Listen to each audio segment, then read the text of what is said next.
uzobalutha ngani abantu uthi yamukela izinto yakhe ethile yezimoto yakhe ethile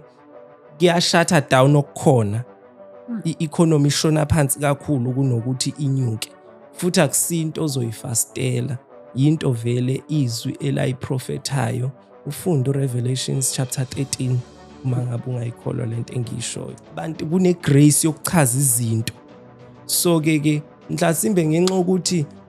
abanye imess eningi mhlamba ake ngikuveze esithi ukuthi kulesikhathi esibi sokudideka okuzoba khona ngoba there is going to be a havoc okubalwa phakathi nempi abanye bafuna ukulungisa lo mhlaba esihlezi kuwo bazalwane the world is not getting any better umhlaba vele uzofa sitsheliwe ngawo izovenisha into yakhona uqala umhlaba omusha la sizoba khona thina sonke umnyama obuthile obuzoba khona u3 days angithiwa khumbula kwathiwa kuzoba mnyama for 3 days abantu abavale iminyango namafastela njalo njalo yabona ukuthi ke lapho sekudingakala ischool of prophecy ebandleni nalo uqobo ngoba nalo ibandla liyadinga ukufundiswa ngabaprofeti ngoba nababafana abaprofeti nesezweni isho